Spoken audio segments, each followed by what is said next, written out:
오늘 설교 제목을 믿음의 동행 오늘도 라고 지은 이유가 있습니다. 우리가 주님과 어제까지 믿음의 동행을 했을지라도 그것이 그 믿음의 동행이 오늘도 이어진다는 보장이 없기 때문입니다. 오늘 우리가 믿음으로 주님과 동행하며 살기 위해서는요, 어제 그 믿음에 기대어서는 안 되고요, 오늘도 또다시 믿음으로 주님을 붙잡아야만 한다는 것이죠. 오늘 주님과의 믿음의 동행은요, 저절로 되는 것이 아니라는 것입니다. 카이스트 제17대 총장으로 취임한 이광형 교수는요, 성공률이 80%가 넘는 연구 과제는 지원하지 않겠다라고 파격적인 선언을 했습니다. 우리나라 과학기술계가 패스트 팔로워, 즉 선두 기술을 따라가는 위치에 머물지 않고요, 세계를 선도할 퍼스트 무버, 기술의 선구자로 나아갈 역량이 충분하다고 믿었기 때문입니다. 완전히 새로운 것, 이 세상에 없는 것에 도전을 하기 위해서는요, 반드시 실패를 경험해야만 하는 것입니다. 실패 없는 혁신은 없는 것이죠. 이광영 총장은요, 실패 연구소를 통해서 카이스트 안에 더 많은 구성원이 두려움 없이 도전하기를 바랬습니다. 실패를 단순한 패배로 여기지 않고요, 교훈을 주는 성공으로 재해석을 해서 실패에서 배우는 문화를 카이스트에 뿌리 내리려고 한 것이죠. 여러분, 성경은 실패를 성공만큼 동등하게 말하는 책입니다. 만약 성경에서 실패의 내용을 없앤다면요, 성경의 절반은 다 사라져 버릴 것입니다. 죄와 은혜, 그리고 율법과 복음, 불순종과 순종, 약속과 성취, 이렇듯 상반된 두 단어 사이에 실패 연구소가 있습니다.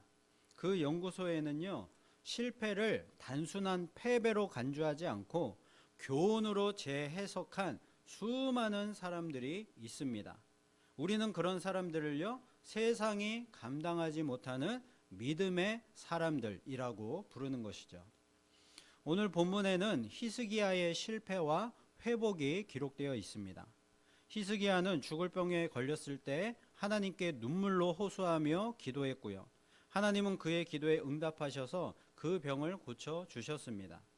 그러나 바벨론 사신들이 그의 이 기적의 소식을 듣고 찾아왔을 때 그는 교만해져서 하나님이 하신 일을 나타내지 않고 그 자신을 자랑했습니다.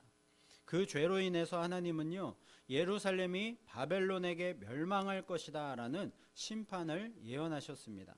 그때 히스기야는 자신의 교만을 깨닫고 회개했고요, 자신의 시대에는 하나님의 심판을 면하고 평안케 되는 은혜를 입었습니다. 자, 이렇듯 히스기야는 비록 실패했으나 그 실패를 교훈으로 재해석하여서 멸망에서 건짐을 받을 수가 있었습니다. 히스기야의 이러한 삶의 실패와 회복의 모습을 보면서 우리가 함께 이 시간 도전받을 수 있기를 간절히 소원합니다. 첫째는요, 하나님의 마음으로 기도하라는 것입니다. 여러분, 우리 인생은요, 반드시 크고 작은 고난들이 수도 없이 많이 있습니다. 그 고난 중에는요, 우리의 죄로 인한 하나님의 징계로 주어지는 그런 고난들, 또 이유 있는 고난들도 있지만요, 우리의 죄와는 아무런 상관없이 주어지는 고난의 이유를 도저히 알 수 없는 그런 고난들도 있습니다. 예를 들면 욥이 받았던 그런 고난이 그런 것이죠. 욥은요, 당대의 완전한 자라고 불릴 만큼 신앙 좋고 사람 좋고 다른 어떤 사람들에게 해를 끼치지 않는, 어떤 안 좋은 소리를 들을 만한 그런 이유도 전혀 없는 그런 사람이었습니다. 특히 하나님께 실수로라도 죄를 짓는 것이 있을까봐 자녀들을 위해서 날마다 제사를 드릴 정도였습니다. 그런데 그런 욥에게도 어느 날 엄청난 고난이 찾아온 것이죠. 여러분, 이처럼 우리의 삶에 찾아오는 고난은요, 그 이유를 알 수 없을 때도 있습니다. 우리는요, 어느 날 갑자기 불의의 사고를 당하기도 하고요, 또 요즘에는 묻지마 범죄 같은 그런 것들이 너무나도 많아져서요, 아무런 일면식도 없는 사람들로부터 해를 당하기도 합니다.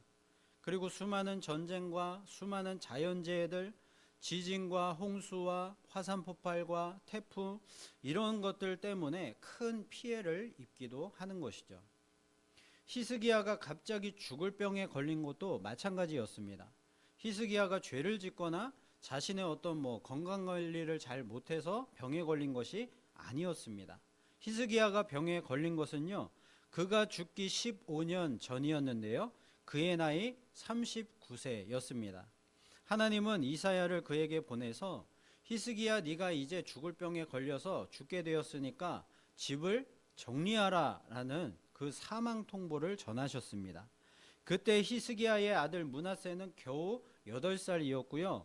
왕위 계승도 불안한 그런 정치적인 상황이었습니다. 그래서 히스기야는요, 통곡을 하면서 자신이 하나님의 눈에 행했던 선행들을 기억해 달라고 그렇게 간절히 기도를 했습니다. 여러분, 여기서 히스기야가 말한 선행이 무엇이겠습니까?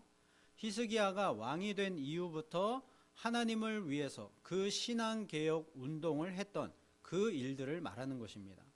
히스기야는요, 왕이 되자마자 성전 정화와 예배 회복을 위해서 힘을 썼고요, 북이스라엘 백성들까지 예루살렘 그 성전에 초대를 해서 온 이스라엘이 함께 유월절을 지키는 데 성공을 했습니다.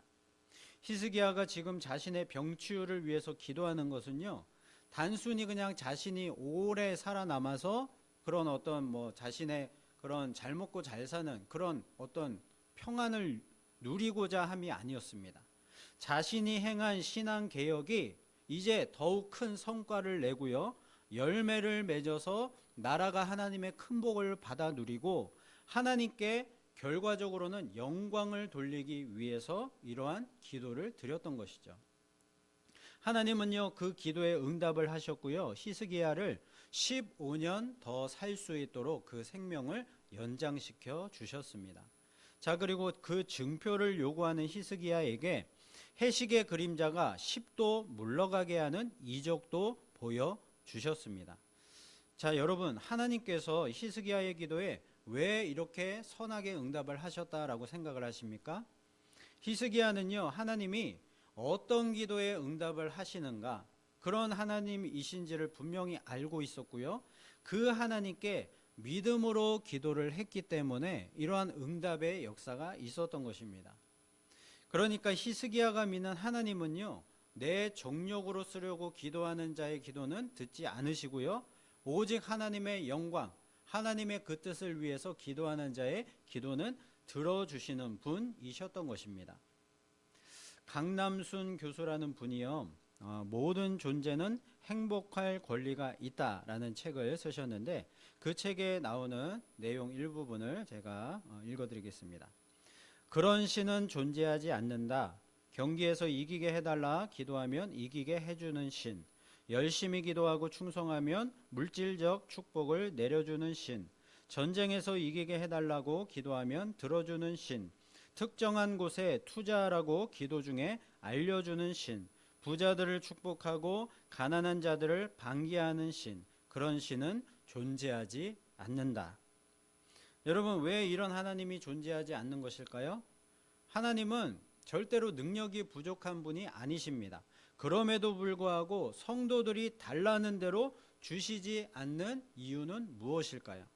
그 이유는 바로 그렇게 달라는 대로 주는 것이요, 결국은 우리가 잘 되는 길이 아니라 결국에 멸망하는 길임을 하나님께서 이미 다 아시기 때문인 것입니다.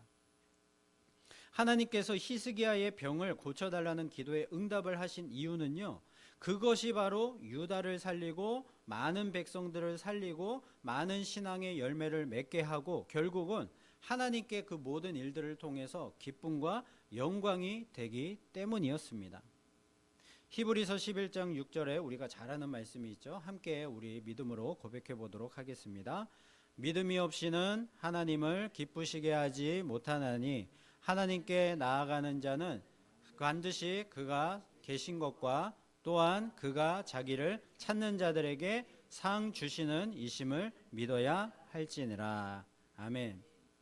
자, 여기서 하나님께 나아간다는 것은요, 기도라고 볼 수가 있습니다. 그래서 여기서 또한 상을 주신다라는 것은요, 어떤 그런 실물의 어떤 상을 주신다는 것이 아니라 우리의 그 기도에 선하게 하나님께서 응답하여 주신다라는 것을 상으로 이렇게 표현을 한 것입니다. 자, 그러니까 하나님께 기도하는 자는 믿음을 가지고 기도를 해야 되는데요. 그 믿음이란 무엇인가? 하나님이 지금도 살아계신다. 그리고 그 믿음으로 기도하는 자의 기도를 반드시 들으시고 선하게 응답해 주신다라는 것을 믿는 그 믿음이 있어야 한다는 것입니다. 하나님은요, 이러한 믿음을 기뻐하시고 이러한 믿음을 가지고 기도하는 자의 기도를 외면하지 않으시고 선하게 응답해 주신다라는 것이죠. 그러므로 앞으로 우리는 기도할 때에 어떻게 기도해야 되겠습니까? 하나님께 대한 이런 믿음, 하나님은 우리의 그 선한 기도, 우리의 믿음의 기도, 그것에 대해서 선하게 응답하시는 분이시구나, 이러한 믿음을 가지고 기도를 해야 될 것입니다.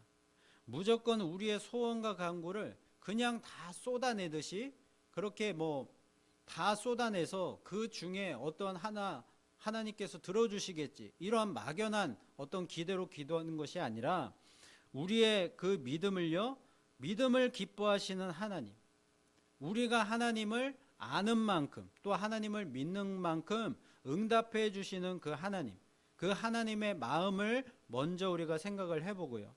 과연 나의 기도와 간구가 하나님께서 기뻐하시는 기도인가, 또 하나님께서 응답하실 만한 기도인가, 그것을 또 생각해보고 항상 하나님 앞에 믿음과 감사함으로 우리가 기도로 나아갈 수 있기를 간절히 소원합니다. 그러면요, 하나님께서도 우리의 그 기도를 기뻐하시고요, 반드시 모든 기도에 선하게 응답해 주실 줄로 믿습니다. 자, 그리고 두 번째로는요, 은혜와 축복의 유효 기간이 너무나도 생각보다 짧다라는 것입니다. 히스기야가 기적적으로 자신의 병을 치유를 받았습니다. 자, 그런데 이 소식을요, 바벨론 왕이 들었습니다. 바벨론 왕이었던 무로닥 발라단이 그 소식을 듣고요, 이 유다 땅에 이 히스기야 왕에게 사신을 보냈습니다. 이 바벨론 사절단의 이 목적은요, 표면적으로는 히스기야의 그 이적, 어떻게 이 병을 치료받았는가, 그 이적에 대해서 물은 것이었지만 실제로는요, 반아수르 정책을 펴고 있었던 이 유다와 동맹을 맺어서 아수르를 견제하려는 그런 목적도 있었을 것입니다. 자, 그런데 히스기야에게 이 바벨론 사절단을 보내신 것은요, 모든 것이 다 하나님의 계획하심이었습니다. 하나님께서 이 히스기야의 마음을 알아보고자 시험을 하신 것이었죠. 하나님께서 지금 무엇을 시험하시려는 것일까요? 히스기야가 지금 기적적으로 죽을 병을 치료받았고요, 15년 생명을 연장받았습니다. 자, 그런데 이 상황에서 바벨론 사절단이 와서요, 히스기야에게 나타난 이적에 대해서 물었다는 것이죠. 자, 그러면 그때 하나님이 히스기야에게 바라시는 것이 무엇이겠습니까? 하나님이 자신에게 어떠한 기적을 베풀어 주셔서, 어떠한 은혜를 주셔서 자신의 병이 치유함을 받았는지 그것을 이 바벨론 사절단에게 말하기를, 증거하기를 바라셨던 것입니다. 그런데 이 히스기야는요, 그 바벨론 사절단의 환심을 사기 위해서 자신이 이룩한 업적, 이런 성전과 왕궁과 그런 어떤 창고에 쌓여 있는 보물, 많은 보물들과 그런 업적들을, 무기고 그런 것들을 이 바벨론 사절단에게 보여주었습니다. 그러니까 자신이 쌓은 부와 권세를 자랑했던 것이죠. 하나님의 영광을 나타내지 못하고요, 오히려 자신의 그런 어떤 업적들을 자랑했던 것입니다. 자, 그래서 지금 히스기야는요, 하나님이 자신의 병을 치료하시고 생명을 연장시켜 주신 그 은혜와 축복을 금방 잊어버리고요, 교만해져서 하나님이 하신 일을 나타내지 못하고 오히려 자기 자신을 높이고 자랑을 했던 것입니다. 여러분, 교만이란 하나님의 은혜를 망각하고 보답하지 않는 것입니다. 하나님은 교만의 죄를 지은 히스기야에게 이사야를 보내서요, 심판을 선포하시고 회개할 기회를 주십니다. 그 심판의 내용은요, 장차 이 유다의 모든 보물이 바벨론으로 옮겨지고 히스기야의 자손이 바벨론 궁정에서 환관이 될 것이다 라는 경고였습니다. 이 심판은 실제로 유다가 바벨론에 의해서 멸망을 당할 때 그 예언대로 다 이루어졌습니다. 자, 이러한 심판을 경고하시자 히스기야는요, 하나님의 심판이 선하십니다 라고 고백을 하면서요, 자신의 교만을 겸손히 인정하고 회개를 했습니다. 히스기야 왕의 회개에 온 백성이 함께 동참을 합니다. 하나님께서는 기다렸다는 듯이 진노를 거두셨고요, 그 히스기야 시대에는 심판하지 않으셨습니다. 자, 여러분, 오늘 내가 받은 은혜와 축복이 있다면요, 그 은혜와 축복의 유효기간이 생각만큼 길지 않다는 것이죠. 왜냐하면 오늘 받은 그 은혜와 축복이요, 내일은 우리를 타락해 만드는 그런 출발점이 될 수 있기 때문인 것입니다. 여러분, 우리는 자기를 부인하고 자기 십자가를 지고 날마다 주님을 따르는 그 노력을 매일매일 해야 되는 것입니다. 날마다 말씀과 기도로 깨어 있어야만 하고요, 언제든지 신랑을 맞이할 수 있도록 등불과 함께 기름도 충분히 준비하고 있어야만 하는 것이죠.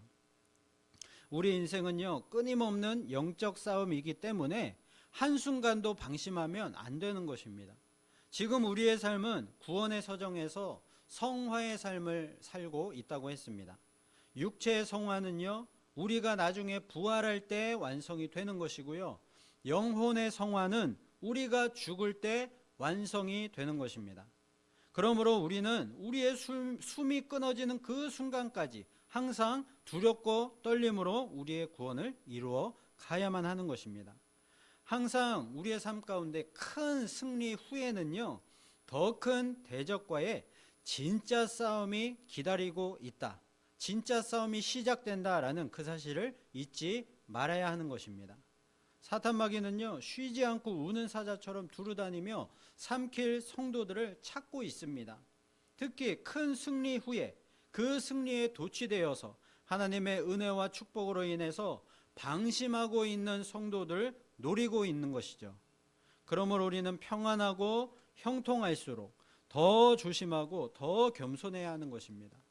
선줄로 생각하는 자는 넘어질까 조심하라고 했습니다. 제가 부목사로 있을 때 가끔 이제 설교를 좀 괜찮게 하면요, 그 담임 목사님께서 그 강단에서 또 칭찬해 주시고요, 그리고 많은 성도님들이 뭐 오늘 말씀에 은혜를 받았습니다, 뭐 이런 칭찬들을 해 주십니다.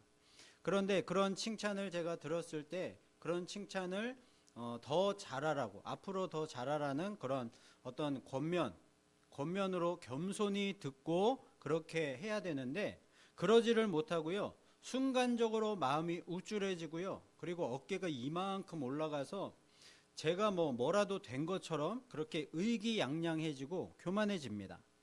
그리고 다른 교육자들을요, 나보다 못한 사람들로 낮게 보는 교만한 내 자신을 발견하게 됩니다. 사람들의 그런 칭찬들이요, 오히려 저 자신을 교만하게 만드는 독이 되었던 것이죠. 여러분, 어제의 은혜와 축복이요, 오늘의 내 믿음을 보장해 주지 못합니다. 또한 오늘의 은혜와 축복이요, 내일의 내 믿음의 삶을 보장해 줄 수가 없는 것입니다. 그러므로 우리는요, 쉬지 않고 기도하면서 매일 말씀을 묵상하고 깨달은 바대로 겸손히 순종하면서 오늘의 은혜와 축복을 하나님 앞에 믿음으로 항상 구해야만 한다는 것이죠. 그래야 우리가 실패해도요, 넘어지지 않을 수가 있고요, 넘어져도 다시 일어날 수 있는 은혜가 있는 것입니다. 자, 그리고 세 번째로요, 잘못을 핑계대지 말자라는 것입니다. 하나님이 히스기야에게 죽을 병을 주셨습니다. 그때 히스기야는 아사왕처럼 의사를 찾지 않았고요, 사람에게 구하지 않았고요, 또 아하시야 왕처럼 다른 어떤 이방 신들에게 묻지를 않았습니다. 히스기야는요, 오직 자신의 병을 고치실 분은 하나님밖에 없다라는 사실을 믿었고요. 하나님께 그 믿음으로 매달리고 기도를 했습니다. 그랬을 때 그의 병을 치유받았고 15년이라는 생명을 연장을 받았던 것이죠. 자, 그런데 이러한 하나님의 은혜와 축복이요, 그를 타락하게 만들었습니다. 하나님은 그런 히스기야에게 바벨론 사절단을 보내서 그를 시험하셨습니다. 히스기야는 자신의 기적적인 치유에 대해서 간증을 해야 될 때에 그러지를 못하고요, 오히려 자신의 부와 권세를 자랑하고 말았습니다. 그것은 히스기야의 교만의 결과였던 것이죠. 하나님이 히스기야를 시험하셨기 때문에 그가 그런 죄를 지은 것이 아니고요, 히스기야가 교만해졌기 때문에 그의 교만을 확인시켜 주시고 그를 회개시켜 주시고 또한 그를 복된 삶으로 인도하시기 위해서 하나님은 그를 시험하셨던 것입니다. 여러분, 하나님의 시험하시는 이유는 언제나 우리를 회개하고 돌이키게 하심이다 라는 것을 믿으시기를 바랍니다. 그러므로 우리는요, 우리의 그런 잘못과 죄를 절대로 핑계 댈 수가 없고요, 핑계 대서도 안 된다는 것이죠. 하나님은 이제 이사야 선지자를 보내서요, 책망하시고 심판을 선포하십니다. 이에 히스기야는 그 심판이 선하다 고백을 했고요, 자신의 교만을 인정했습니다. 히스기야도 회개하고요, 그리고 그 회개를 따라서 예루살렘 주민들도 겸비했기 때문에 여호와의 진노가 그들 생전에는 임하지 않게 하셨습니다. 자, 그 결과로요, 그 다음 해에 아수르의 사네립 왕이요, 이 남유다를 침공했습니다. 침략을 했습니다. 자, 그때에 이 남유다 땅이요, 그 사네립의 그 군대가 어마어마하게 많았기 때문에 이 남유다 땅은요, 자칫 잘못하면 멸망당할 수도 있는 그런 위기였던 것이죠. 히스기야는요, 그때 어떤 다른 것을 의지한 것이 아니고요, 군사력을 의지하거나 사람을 의지한 것이 아니고요, 히스기야는 이사야 선지자와 함께 하나님께 부르짖어 기도했습니다. 특별히 히스기야는 유다와 하나님을 비방하는 이 사네립의 편지를 가지고 성전에 올라가서 그 하나님 앞에서 이 편지를 펴놓고요, 하나님 앞에 이렇게 기도를 합니다. 열왕기하 19장 19절 말씀 우리 함께 읽어보도록 하겠습니다. 시작. 우리 하나님 여호와여, 원하건대 이제 우리를 그의 손에서 구원하옵소서. 그리하시면 천하 만국이 주 여호와가 홀로 하나님이신 줄 알리이다 하니라. 아멘. 여러분, 히스기야의 이 기도 내용을 잘 보시기 바랍니다. 우리를 구원하시면 우리가 복받고 잘 살게 될 줄로 믿습니다. 그것이 아니고요, 우리를 구원하시면 천하 만국이 주 여호와가 홀로 하나님이신 줄을 알리이다, 이렇게 기도를 합니다. 히스기야가 지금 변화된 것입니다. 바벨론 사절단이 왔을 때는 어떻게 했습니까? 하나님의 영광을 드러내지 못하고요, 오직 자신의 자신이 그동안 이루어낸 업적들, 그런 권세들을 자랑을 했습니다. 그런데요, 그렇게 자기 자신을 자랑했던 히스기야가요, 지금은 이제는 변화가 되어서 하나님만 자랑하는 자로 변화가 된 것이죠. 하나님은요, 히스기야의 이 기도에 응답을 해 주셔서요, 아수르 진영에 천사를 보내셔서 하룻밤 사이에 18만 5천 명이라는 그 적군을 다 멸하시고 약속하신 대로 유다와 히스기야를 지켜 보호하여 주셨습니다. 자, 여러분, 결과적으로요, 하나님은 이 아수르 왕 사네립의 침략 때에 이 유다와 히스기야를 지켜 보호하여 주시기 위해서 히스기야에게 병을 주셨던 것이고요, 그 병을 고쳐주시는 은혜를 주셨던 것이고요, 그 은혜를 주심으로 말미암아 히스기야의 교만을 깨닫게 하셨던 것이고요, 그 교만을 회개하고 돌이키게 하셨던 것입니다. 이 모든 것이 유다와 히스기야를 사네립의 그 침략 때에 보호하시기 위한 하나님의 계획과 뜻이었던 것이죠. 오늘 히스기야에게 일어난 이 사건들을 통하여서 하나님께서 히스기야의 삶을요, 결과적으로 어떤 방법으로 선한 길로 인도하고 계셨는지를 우리가 분명하게 볼 수가 있습니다. 여러분, 우리의 삶도 마찬가지입니다. 하나님께서는요, 우리의 삶을 결과적으로 가장 선하고 가장 완전하고 복된 길로 인도하시기 위해서 때로는 고난도 주시고요, 때로는 우리를 심하게 책망도 하시는 것입니다.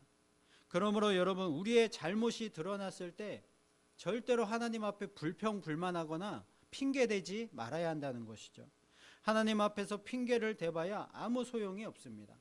그 핑계는요, 하나님 앞에 진노를 더 크게 쌓을 뿐입니다. 하나님이 경고하시고 회개의 기회를 주실 때에는요, 내 잘못을 정당화하려고 하지 말고요, 핑계대지 말고요, 겸비하면서 회개하고 돌이키는 것이 참된 지혜인 것이죠. 하나님이 우리에게 때로는 고난도 주시고요, 우리의 죄를 지적하실 때도 있고요, 심판을 경고하시고 때로는 무섭게 책망도 하시는 것은요, 모두가 다 우리가 멸망하지 않고 영생을 얻게 하려 하심인 줄로 믿습니다. 그러므로 우리는 잘못했을 때는 핑계 대려고 하거나 정당화하려고 하지 말고요, 하나님 앞에서 죄를 인정하고 나의 잘못을 지적하는 사람들을 원수로 만들지 말고요, 그 원수도 사랑하고 용납하며 나를 박해하는 자를 위해서 오히려 기도해 줄 아는 그런 믿음의 사람, 우리 모두가 될 수 있기를 간절히 소원합니다. 그리할 때 우리의 실패가 영원한 패배가 되지 않고요, 내가 새롭게 다시 태어나는 그런 계기가 될 수 있을 줄로 믿습니다. 여러분, 우리 인생은요, 마지막 그 결론이 중요합니다. 예수님과 함께 십자가에 달렸던 두 강도의 결론을 보시기 바랍니다. 한 강도는요, 끝까지 예수님을 조롱하고 무시했습니다. 하지만 다른 한 강도는요, 예수님을 구세주로 그 순간 믿었고요, 자신의 영혼을 주님께 부탁했습니다. 그랬을 때 그 강도는요, 그날 예수님과 함께 낙원에 이르게 되는 그 복을 받게 되었습니다. 저는 어렸을 때 이 성경에서 이 두 강도 이야기를 읽을 때마다요, 그 구원받은 강도처럼 나도 마지막 삶의 그 순간에 예수님을 그때 딱 믿어서 그렇게 구원받으면 얼마나 좋을까, 이런 생각을 하곤 했었습니다. 여러분도 그런 생각을 한 번쯤은 해보셨을 것이라고 생각을 합니다. 그런데 우리가 왜 이런 생각을 하는 것일까요? 우리가 이 땅을 살아가면서요, 이 세상에서 누리고 싶은 것, 또 어떤 쾌락들, 그런 것들이 해보고 싶은 것, 이런 것들이 너무나도 많이 있습니다.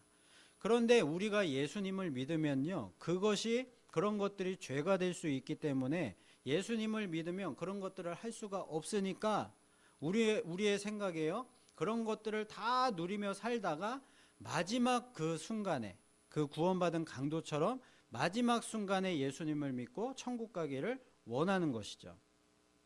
그런데 지금 생각을 해보면요, 그러한 생각들이 얼마나 위험하고 어리석은 생각인가를 깨닫게 되는 것입니다.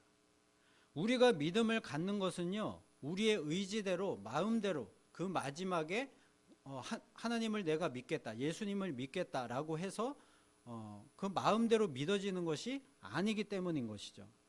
여러분, 만약에 그 마지막 순간에 우리가 의도한 대로 예수님을 믿는 믿음이 없다면, 예수님이 믿어지지 않는다면 우리의 인생은 어떻게 되는 것입니까? 결국에 천국에 가지 못하고 지옥에 갈 수밖에 없는 것입니다. 그때 후회해봐야 아무 소용이 없는 것이죠. 그러므로 우리에게 이 믿음이 주어졌을 때, 이 믿음의 복이 주어졌을 때 우리는요, 이 믿음을 끝까지 잘 지킬 수 있어야만 하는 것입니다. 주님과 믿음의 동행을 쭉 하면서 살아오다가도 마지막에 그 믿음의 동행을 스스로 끊어버리면 가장 슬프고 비참한 결말이 되는 것이죠. 히스기야는요, 믿음의 동행을 잘 하고 있다가요, 그 한 번의 교만 때문에 스스로 믿음의 동행을 끊어버려서 너무나도 안타까운 오점을 남겼습니다. 그래도 불행 중 다행으로 자신의 잘못과 교만을 회개했기 때문에 자신의 시대에는 하나님의 심판을 면할 수가 있었던 것이죠. 자, 그래서 남유다 왕국이 아수르의 사내립 침공 때에 멸망하지 않고 다 함께 살아남는 은혜를 입게 된 것입니다. 여러분, 오늘 말씀을 통한 교훈을 다시 한번 여러분 마음속에 새기시기를 바랍니다. 첫 번째, 기도할 때 내 욕심을 구하지 말고요, 하나님의 마음으로 한번 생각을 해보자는 것입니다. 과연 내 기도가 하나님께 기쁨이 되겠는가? 하나님께서 응답하실 만한 기도가 되겠는가? 다시 한번 하나님의 마음으로 생각을 해보고 기도하자는 것이죠. 그리고 두 번째, 은혜와 축복의 유효기간이 우리의 생각보다 짧으니까요, 어제의 은혜에 우리가 기대지 말고요, 오늘도 믿음으로 항상 주님만 붙잡고 살자는 것입니다. 그리고 세 번째, 하나님 앞에서 우리의 잘못을 핑계대지 말고요, 정당화하려고 하지 말고요, 항상 겸비하고 회개하여서 다시 새롭게 태어나는 계기로 삼자는 것입니다. 오늘 도전받은 말씀의 교훈을 잊지 말고 우리의 삶 속에서 꼭 실천하여서 우리의 믿음을 지키고 하나님의 은혜를 누리며 살아갈 수 있기를 소원합니다. 여러분, 히스기야가 병들었을 때 만약에 기도하지 않았다면 어떻게 되었을까요? 그리고 히스기야가 교만하여서 바벨론 사신들에게 자신의 업적을 자랑하는 그 죄를 저질렀을 때 회개하지 않았다면, 돌이키지 않았다면 과연 어떻게 됐을까요? 히스기야와 이 남유다 왕국의 결론은요, 즉시로 멸망이었을 것입니다. 여러분, 어제 믿음의 동행을 핑계 삼아 살지 마시고요, 오늘도 그리고 내일도 날마다 주님과의 믿음의 동행을 위한 그 노력을, 신앙의 노력을 쉬지 않으시기를 바랍니다. 그래서 주님과 동행하는 기쁨을 오늘도 누리며 날마다 행복한 신앙생활하고 천국에 이르게 되는 저와 여러분 다 되실 수 있기를 예수 그리스도의 이름으로 축원을 드립니다.